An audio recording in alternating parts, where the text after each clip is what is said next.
Good evening and welcome to Poland Daily. I'm Nicholas Richardson and this is the news. The atmosphere in Belarus is tense following Sunday's presidential elections, with no sign of the tension easing. There were riots and clashes with the police and the army following exit polls suggesting that Alexander Lukashenko had won again by a large margin. At least one person has died and more than 100 have been detained, but the actual numbers could be much higher. According to the preliminary results provided by the Belarusian Election Commission, Alexander Lukashenko won with over 80% of the votes. His main rival, Svetlana Tikhonovskaya, said that she did not trust the official results and that she considered herself the winner of the election. The first news about the Belarusian election results came from the Central Election Commission. 80.23% of voters supported Alexander Lukashenko and 10% Svetlana Tikhonovskaya.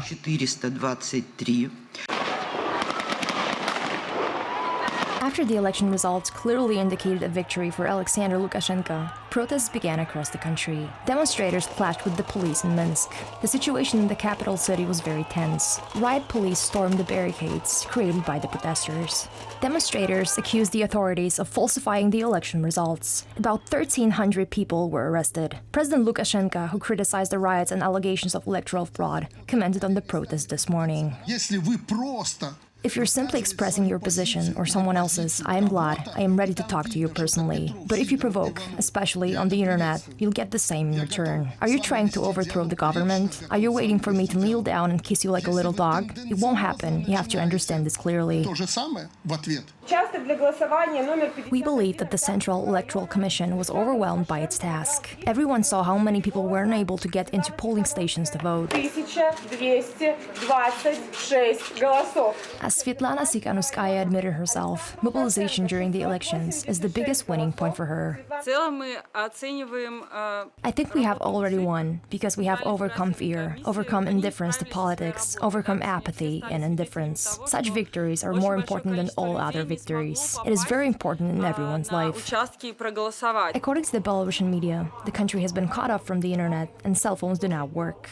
There is no clear information about the number of victims and injured from yesterday's riots. Prime Minister Morawiecki reacted to the situation in Belarus by suggesting that a meeting of the European Council should be convened on this matter. I would like to remind you that the European Union has lifted sanctions against Belarus because the country has taken steps in the right direction, such as the release of political prisoners. We certainly need to discuss within the Union whether this might still apply in the light of recent days.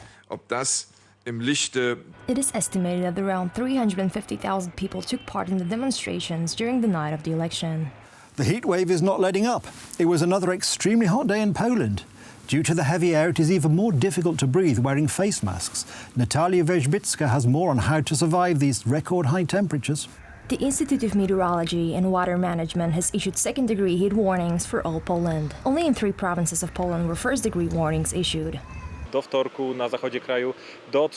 Tuesday, the temperatures in the west of the country may reach 33 degrees Celsius, 31 in the center, and the very high temperatures will stay the longest in the southwestern area of Poland.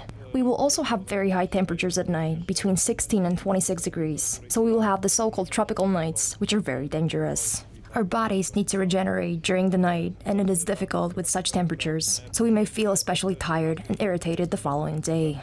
The Chief Sanitary Inspectorate reminds to drink a lot of still water, wear something over our head, dress lightly, and limit our exposure to the sun. Children and pets shouldn't be left alone in cars. Some love it, others hate it. #extreme heat, since this is what we're talking about, can be very dangerous for our organisms. Remember to keep your children hydrated and remind senior citizens to drink water as well. Our pets also need to drink more water, so make sure their bowls are always full. Try to avoid staying too long in the sun and use sun cream.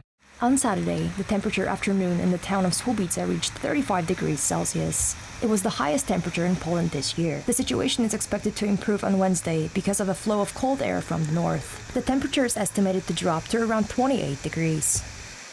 During a press conference held last week, Minister of Education Dariusz Piontkowski announced that children will be able to go back to school on the 1st of September. Today, during an interview at our studios, Piontkowski explained how the schools will function, taking into account the coronavirus threat.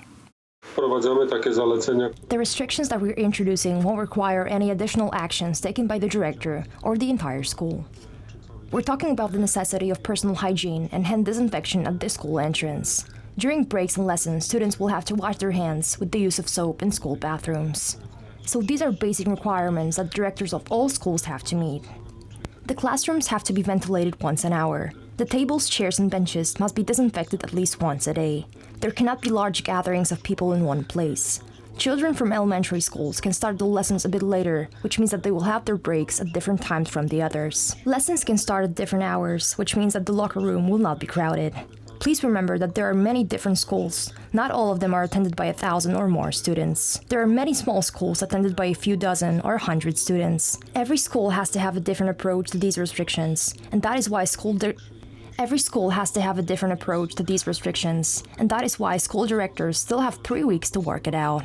The Lebanese government has resigned following a series of individual ministerial resignations submitted to Prime Minister Hassam Diab in recent days. The main reason for the resignation of the Lebanese government was last week's explosion in the port city of Beirut, which killed more than 150 people and caused huge damage to the city's infrastructure. The Lebanese government resigned at a special meeting attended by all ministers this afternoon. Earlier, the public received information about the resignation of ministers managing the finance and health ministries. The head of the health ministry announced that Prime Minister Hassam Diab went to the presidential palace to submit his resignation to President Michel Aoun on behalf of the entire government. The explosion on the 4th of August destroyed the port and the neighboring districts, killing 154 people and injuring over 5,000. The explosion led to an escalation of social tensions, which reached a critical level over the weekend. Demonstrators clashed with security officials who used tear gas against them. That's the news. Thank you for watching. Stay with us for the weather, Poland Daily Business and more programmes. But from me, it's have a good night and a better tomorrow.